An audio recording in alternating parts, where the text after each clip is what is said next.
All right, everybody, it is time for my favorite part of every single video that we do. It is time to make the list.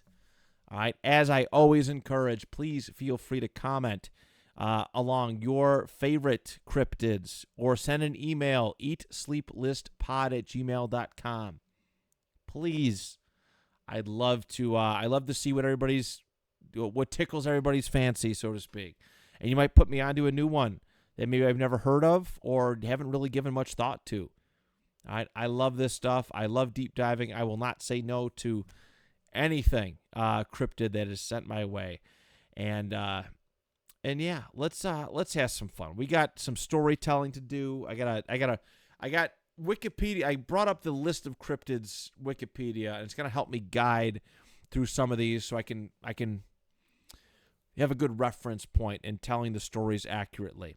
But yeah, this is gonna be good. Let's get to it. My number 10.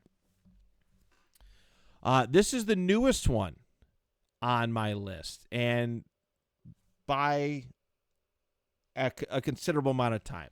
So this is the Fresno Nightcrawler, and you've probably seen a video of this pop up from time to time. It first debuted in 2007, and it was found in South Fresno. A man shared a CCTV video. It was like a home video camera, I think, and it was, I think it was, if I remember correctly, it's two, like, looks like pairs of, I'm getting the chills just talking about it. Oh boy, it's like late at night. It's on like a street or something, and there's like two white pairs of pants looking things walking. And I seen this on a ghost videos website that I used to go to all the time, and I've been hooked on this thing ever since.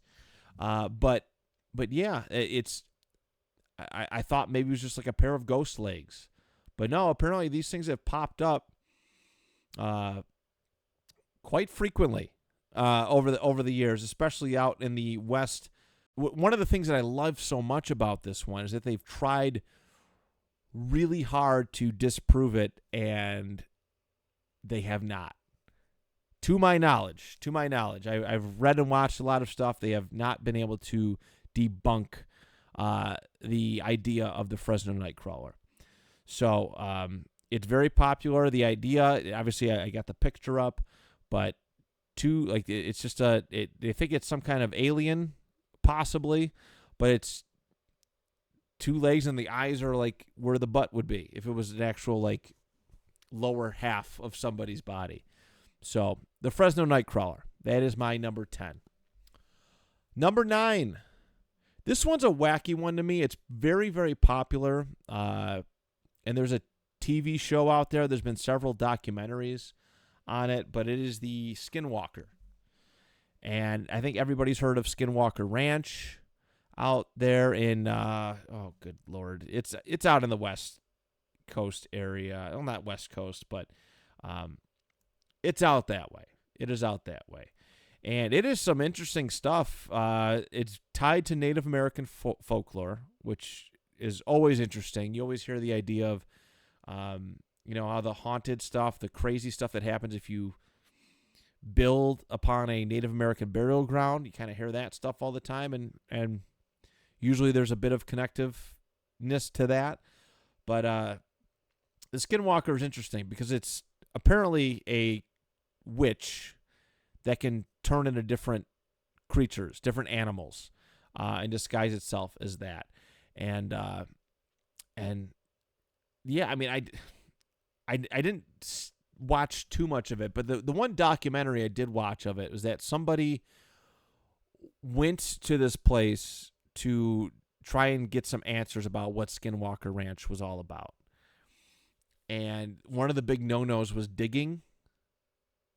All right, they couldn't dig into the ground because every time they did, something even worse came about. But on this ranch, they've seen all sorts of stuff. Lights, the cattle, mutilated and running and panicking and all sorts of stuff.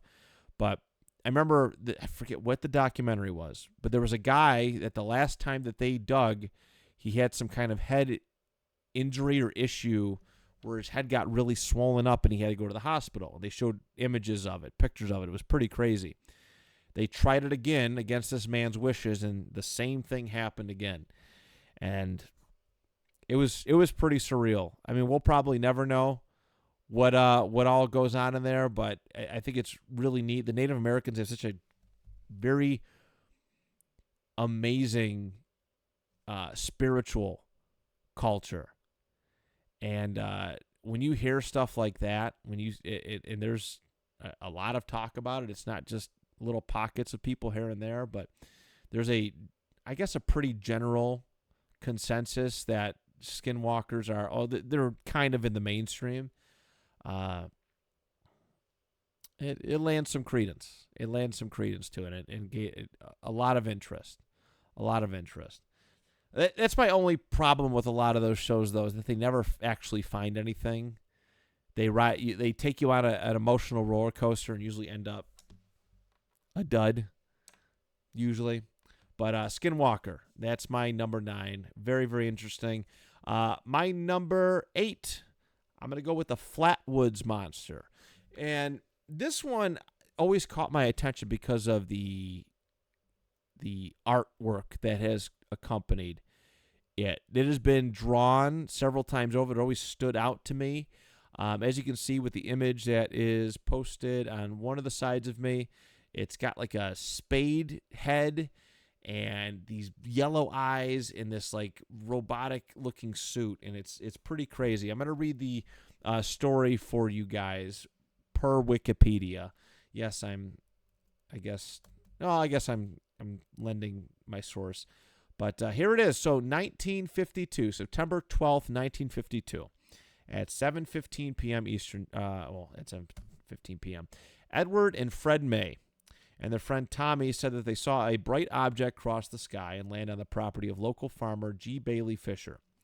And basically, the boys went home, told their mother, and then they went out to go investigate. And they reached the top of a hill where they said they saw a pulsing red light. And he aimed his flashlight in that direction and momentarily saw I just got the chills again. A tall, man-like figure with a round red face surrounded by a pointed hood-like shape. And this blew up. This blew up pretty big, and it had there was a specific smell associated with it. It was a nauseating, pungent mist that they described. But they got the local sheriff and deputies involved, and they went and checked out the area, and they didn't see, hear, or smell anything, so it's kind of like, But they did discover skid marks where the craft apparently was, as well as a very, and quote-unquote, odd gummy deposit, which were evidence of a possible saucer and or alien. But it's pretty popular. It's out there, and again, this creature just strikes fear into me just looking at it. I try to picture myself in that situation. Again, here's the 50s, Cold War stuff, and you're in the middle of this West Virginia, and you see this red light allegedly, and then you go and see this creature, and it would be so bad. Oh, I'm scared. Oh. Yeah, it's the idea of it is pretty terrifying. So the Flatwoods Monster is that is my number 8. We are going to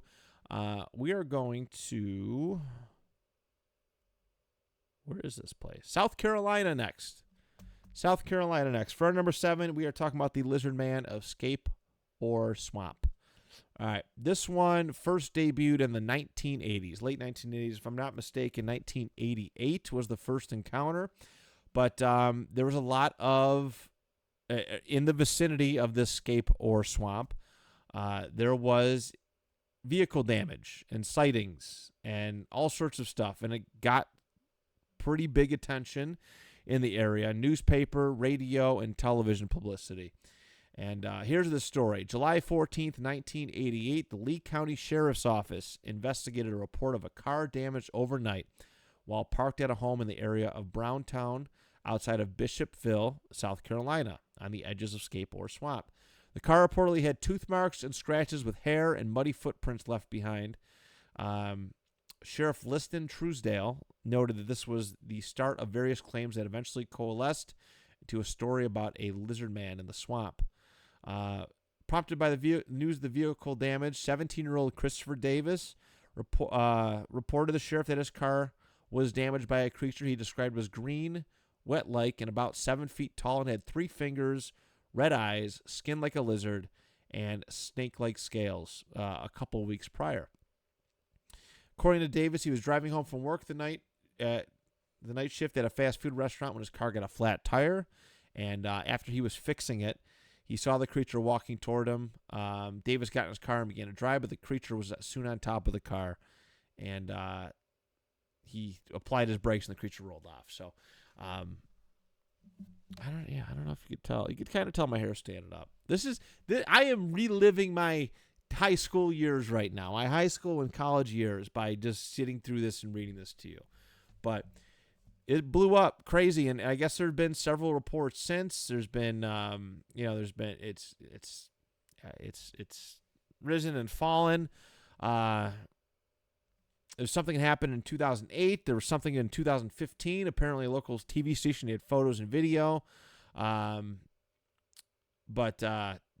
It's a very interesting story. I think the swamp creature, I think that's like one of those classic like Universal Studios monsters, like Frankenstein, like Dracula, like some of those, the swamp man or swamp creature. There's been a lot of ideas of swamp things, and I don't know. I would not go that direction. If I was down in that area, I would definitely not go in that respective direction. It would actually, you know what? I'm a little curious. Maybe I would. But yes, this lizard man of Scape Ore Swamp. That is my number 7. Number 6, we are going to the Dover Demon, and this fella looks like the not prototypical, but it showed up in Massachusetts, which is, Northeast. You get some cryptids. This one might be the most famous of the Northeast area, maybe, possibly. But this guy, he's got a big old head. He's got like these frog legs. He's got a weird shape. This is the original sketch of the Dover Demon. But here is the story that accompanies it. 17-year-old William Bill Bartlett claimed that while driving on April 21st, 1977, he saw a creature about 4 feet tall with glowing orange eyes and no nose, mouth, and a watermelon-shaped head on top of a broken stone wall on Farm Street in Dover, Massachusetts. 15-year-old John Baxter reported seeing a similar creature on Miller Hill Road that same evening. And another 15-year-old, Abby Brabham, claimed to have seen the creature the following night on Springdale Avenue. And the teenagers all drew sketches of this alleged creature. I don't know if these kids knew each other at all. But Bartlett said he swore on a stack of Bibles that I saw this creature. And the way that they plotted it out, they like mapped it out where these kids seen it, allegedly. And it was a straight line over a 2-mile distance, and it did not get made public for a little while. They said until the first half of May, even, and there was some similarities to another one we're going to mention momentarily. But there's explanations of it being a type of like a moose calf or something like that. Sometimes the owls get blamed for it. That's like a low hanging like one, like, oh, it's the owls, but yeah, they that was it, really. I mean, it might have popped up a little bit afterwards, but it was basically from April 21st to 22nd, 1977. So the police report, the release of attention in the news, I think that's always an interesting sign, and I love alien creatures, like little quick alien creatures. It always helps out too, especially in that time period. So that is my number 6, the Dover Demon. Moving on to the top 5 now, and we're going to go with the Jersey Devil. And actually, this one is quite old, but this is actually probably the most famous Northeast one. I don't know why I was saying that with the Dover Demon, but I'm actually interested in this one because for the PlayStation 1, there was a video game called Jersey Devil that my cousin had. It was a platform game, and it was actually really, really cool. But it was a one-off. So I was always fascinated with it, but there is a legend with the Jersey Devil, and there have been several sightings over the years. So quick dating, the original history. According to one story, in 1735, a woman named Leeds was giving birth to her 13th child and exclaimed, "Let the child be the devil." The child was born normally, but immediately grew wings, tail, and claws and flew out to the Pine Barrens. But there were some early 20th century sightings of this thing. But here we go. We have a whole section for reported sightings. So according to legend, while visiting the Hanover Mill Works to inspect his cannonballs being forged, Commodore Stephen Decatur sighted a flying creature and fired a cannonball directly upon it. Joseph Bonaparte, who was the elder brother of Napoleon, claimed to see the Jersey Devil while hunting on his estate in 1820. During 1840, the Jersey Devil was blamed for several livestock killings. Similar attacks were reported in 1841, accompanied by tracks and screams. In Greenwich Township, in December of 1925, a local farmer shot an unidentified animal as it attempted to steal his chickens and then photographed the corpse. Afterward, he claimed that none of the 100 people he showed it to could identify it. On July 27, 1937, an unknown animal with red eyes was seen by residents of Downingtown, Pennsylvania, and was compared to the Jersey Devil by a reporter for the Pennsylvania Bulletin. There was some sightings in 1951 in Gibbstown, New Jersey. They seen a monster matching the devil's description, and claims of a corpse matching the Jersey Devil's description in 1957. During 1960, there's been a lot. This is why. Ooh, here come the chills again. During 1960, tracks and noises heard near Mays Landing were claimed to be from the Jersey Devil. And, there was a bunch of sightings in 1909, going back a little bit further. January 16th through the 23rd, 1909, newspapers published hundreds of claimed encounters with the Jersey Devil from all over South Jersey and the Philadelphia area. Among these alleged encounters were claims the creature attacked a trolley car and a social club. And police allegedly fired on the creature to no effect. So, Crazy. Crazy. This flying beast creature. I don't know what the most recent sighting, of this thing was, but when there's that much, usually, like, as far as I go, like, I'm going to believe it a little bit more, that's a lot of encounters for people for it to be so easily discredited. Number 5 is the Jersey Devil. We're going to my number 4, and we got some heavy hitters, pretty much 5 and onward. But we're going to go Mothman as my number 4. We're going to West Virginia, where this creature debuted. It's a November 15th, 1966 to December 15th, 1967. And this one got a lot of attention. It's been labeled like a warning. Like, if the Mothman appears in a specific area, it's usually like a warning.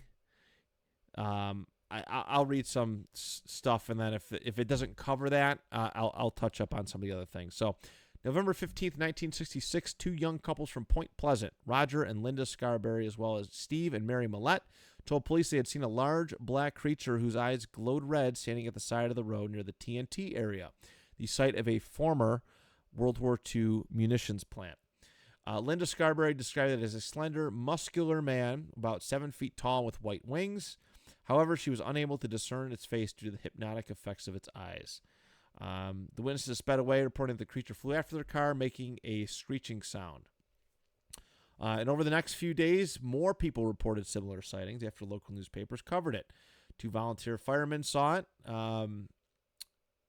Large bird with red eyes. Mason County Sheriff George Johnson, no relation, believed the sightings were due to a unusually large heron he termed with a shitapoke? I don't know. There's been a bunch of stuff. Yeah, there's some. Okay, here it is. Okay, so December 15th, 1967, there was a collapse of a bridge called Silver Bridge, and 46 people died in it. And it gave, this is where I think it really hit the mainstream, I think, is that the Mothman was apparently sighted in that location prior to the bridge collapse.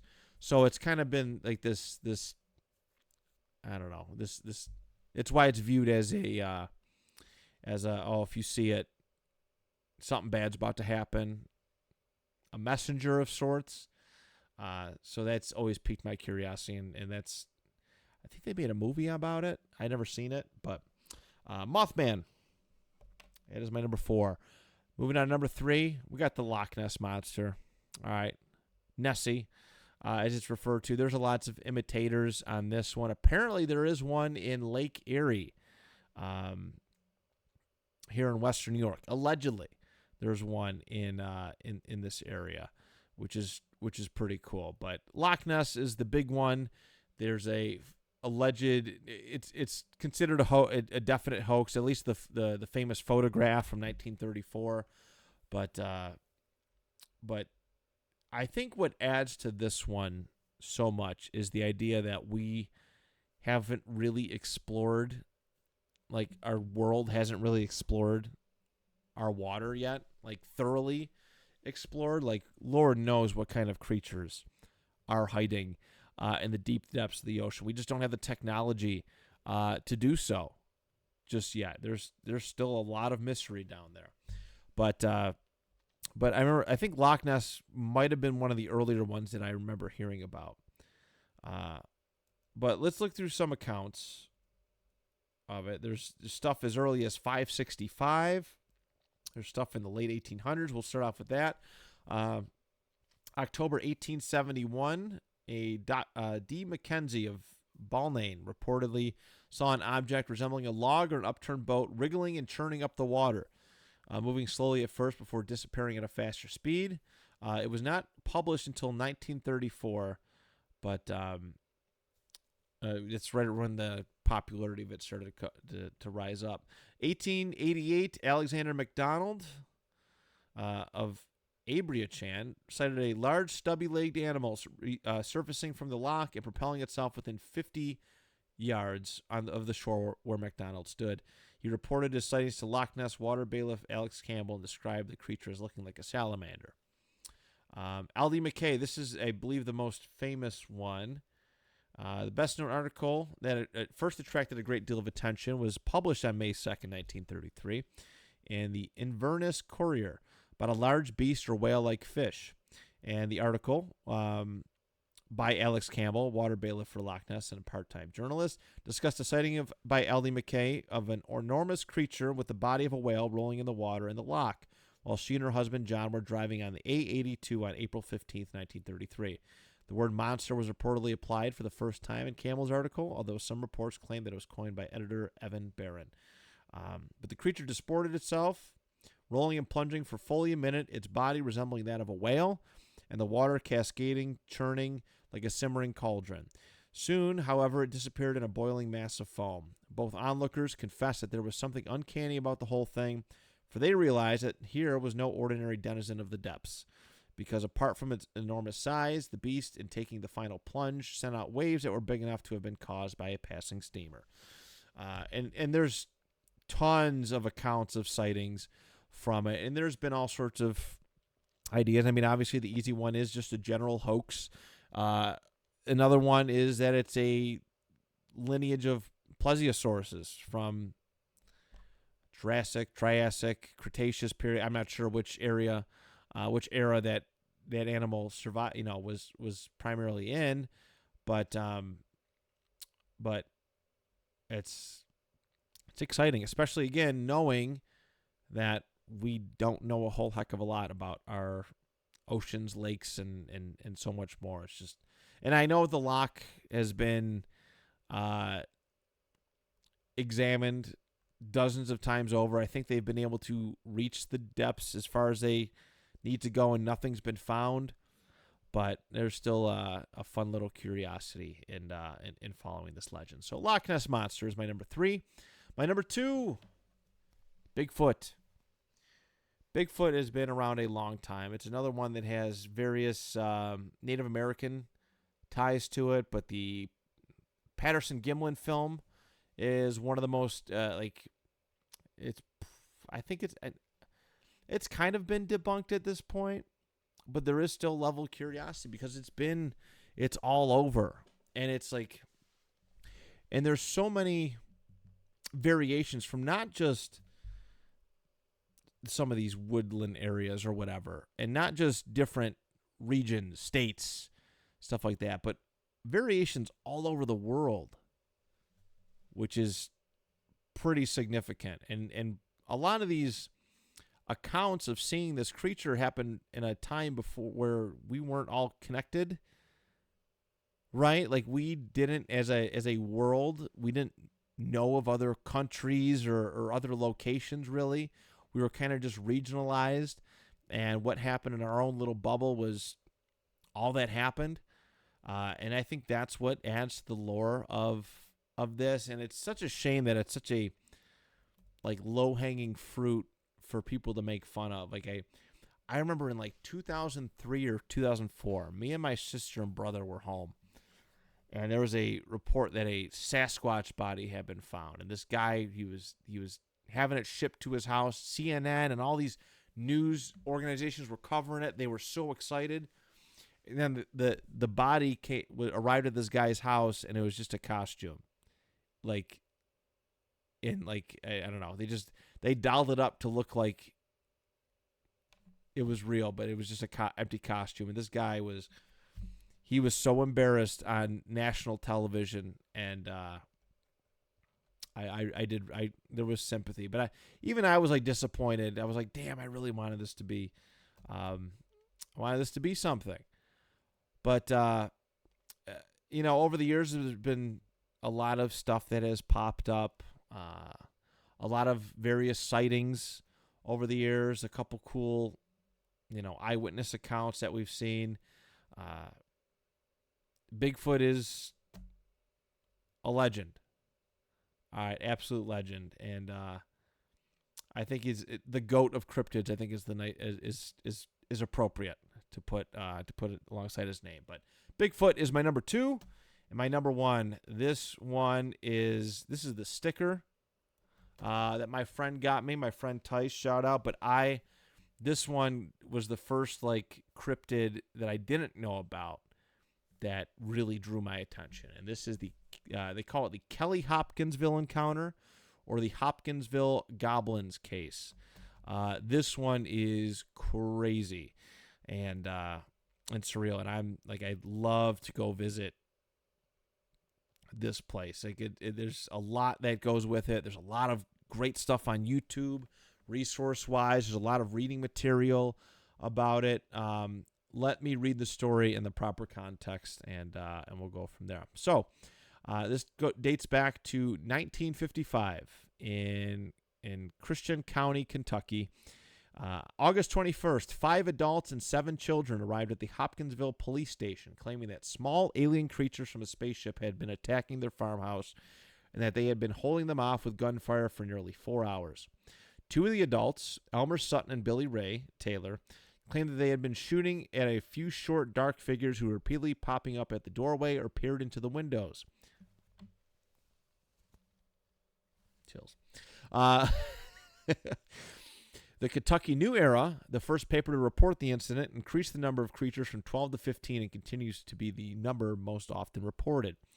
Concerned about a possible gun battle between local citizens, 4 police officers, 5 state troopers, 3 deputy sheriffs, and 4 military police officers from the nearby United States Army Fort Campbell drove to the Sutton farmhouse located near the town of Kelly in Christian County. Their search yielded no evidence apart from broken windows and holes in the screens, possibly the result of gunfire. Residents of the farmhouse included Glennie Langford, her children, Lonnie, Charlton, and Mary, 2 grown sons from a previous marriage, Elmer Lucky Sutton and John Charlie Sutton, their respective wives, Vera and Aline, Aline's brother, O.P. Baker, and Billy Ray Taylor, and his wife, June. Both the Taylors, Lucky and Vera Sutton, were reportedly itinerant carnival workers who were visiting the farmhouse. And when officers returned the next day, they found the house empty. Neighbors informed them that the families had packed up and left after claiming the creatures had returned about 3:30 in the morning. So the family's claims, they received a lot of widespread in local and national press. They described them as little green men. And they're creepy. The story used to be a lot more in depth, so I'm a little disappointed in that. But they were going out and they seen lights, and when they got back, it was just these creatures, and they would hear like that when they shoot them, they'd hear like this metallic clinging, and they just keep going and harassing. Again, popping up through the windows, popping up through the doors, and it was a long gun battle, and it's pretty crazy. It is pretty crazy. I am fast. Like, this is like perfect peak 1950s stuff going on. Like, this is the peak cryptid era for me, is hearing about something like this happening in the 1950s is in a farmhouse. Like when the video game Destroy All Humans, for anybody who's played that or knows about it, like the first level is in a farm area. This is what I'm living for. This is what I'm living for. So, there's a lot to read up, listen to. There's a lot more in-depth accounts on the Hopkinsville Goblins. Please feel free to look it up on YouTube, wherever you want to find your information from. But this is easily my favorite one.